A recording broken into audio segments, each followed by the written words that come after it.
Okay, so one of the things I've noticed as I've been creating this self-love course is that there are a lot of myths around what self-love is, what self-care is, what's valid and what's not. So I'm going to dive in real fast into some of the myths about self-love and self-care.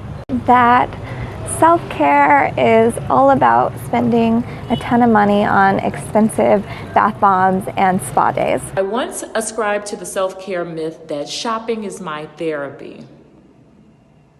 Is that it's maybe optional or you don't have time for it. Resting means you're weak. There's always something to be done. How can you sit down and take a rest? No rest for the wicked. The idea that you have to be alone to practice self-care, or it has to be pricey in order for it to work. That if you don't get ready in the day and get yourself all dolled up, that you're not practicing self-care. Or that if you do like to put on makeup, that you're not practicing self-love because you don't like your natural face. One BS misconception that I've heard about self-care is that I actually read an article saying that there is too much focus on self-care in this generation, and that's why things are terrible. I was like, when I started my health and wellness journey, I felt like it was selfish that I was making myself a priority. My bad ideas about self-care come from my guilt as a mom.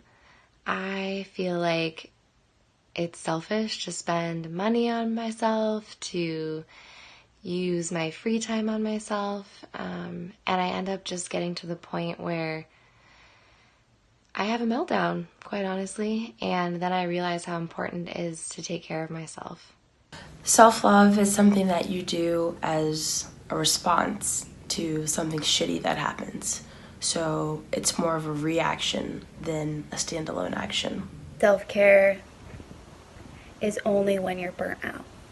Self-love is a type of vanity, and if you practice self-love, you don't care about anybody but yourself.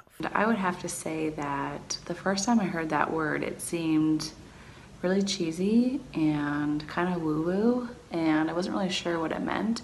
And then I thought it was about just getting more massages, which I'm not into. Of course, they're a nice treat. Self-love is a sign of vanity. It is also a sign of selfishness, and that if I do spend too much time on myself, I won't spend that enough time with other people and others around me. That self-love is something that we don't already obtain, and we have to go out and find it. You know, self-care is BS. It's just being selfish, and that's not what you need to be doing. You need to be doing something else. That self-care is selfish. Self-care is selfish. How dare you think of yourself to go and do that? So just a reminder, all the things that we've reviewed so far are myths. None of these things are true, and instead we're going to dive in real quick into what self-love and self-care actually is and get rid of all these false beliefs about what it should or shouldn't look like. One of the self-care myths that I had to get over, and it was really perpetuated by old friendships in my life that were not necessarily the most supportive, was that it's selfish to take time for yourself, especially if you don't have your phone on you, because what if people need to get a hold of you? If you need to get a hold of me, you can wait a little bit. I'm doing my self-care. One of the things I've heard about self-love is if you love yourself, then you're selfish. Well, that's not true. You've got to love yourself, or you won't have anything to give to anybody else. It's almost imperative to love yourself. It doesn't have to be some big, long, grand gesture, but I do think it is important to prioritize it in your life, even if it's something as, you take yourself for a 30-minute walk, or something as simple as just taking 30 seconds out of your day to kind of breathe and step back from everything. It's about understanding that you can't serve others from an empty cup. So if you're constantly giving, you're eventually going to run out of fuel. You're not going to be able to provide the same kind of care that you've been giving to everyone around you. That's why it's so important that you slow down, take care of yourself, and put the relationship with you at the forefront. That way you can have better relationships with everyone else. It turns out the family likes getting the best of me rather than what's left of me.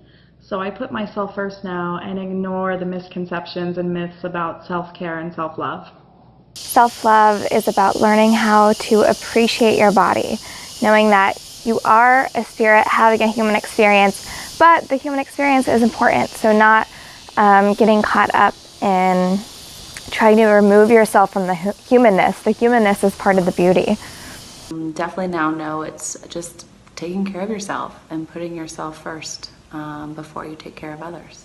Self-love is okay, and I mean self-love, but we don't talk about it. Biggest thing with self-care is knowing that it's an individual journey. So there's no right or wrong way to do it. What might be great for you might not be something that somebody else enjoys, and that's okay. There's no one size fits all when it comes to self-care. We only have so much battery life on our phones, right? And if we get low, we put it on the charger and we wait and we let it recharge. Maybe we try to charge it and we talk at the same time and use it, but we know that if we let it sit for a while by itself, it's going to recharge a lot faster. Same goes for us. You know, we might not be a phone or a piece of electricity, but we do have energy in our body and we only have so much of it to give. Self-love is knowing your own worth and being able to go after the things that you desire in life. Self-love is accepting all of you, so even the things that you think are flaws or the things that you in the past have been ashamed of, it's learning how to accept that as your whole truth in yourself and loving every little part of you, even the parts that you would like to fix. Self-love is making time for personal development and self-growth. So we've got to get to know ourselves better, just like in any relationship. You want to get to know the other person, whether it's a friend or a loved one, you want to get to know them. You also want to get to know yourself. And we're always evolving, always changing. So this is a constant practice. Self-love is about understanding how to form your tribe. So really understanding who you want to spend time with and maybe who you don't want to spend time with, who's not serving you, who's not supporting you. Making sure that you surround yourself with the right kind of people, that's part of self-love. One of the biggest things to remember about self-love is that it's kind of like a muscle. It's something that has to be worked out and worked on as often as we can. It's not something that we obtain and then it's with us forever. Just like any other relationship you have in your life, it takes practice, it takes work, and it takes the consistent commitment that you're going to show up for yourself every day. But it's so worth it because your relationship with yourself is the only one that's guaranteed to last forever, and it should be the most important one in your life.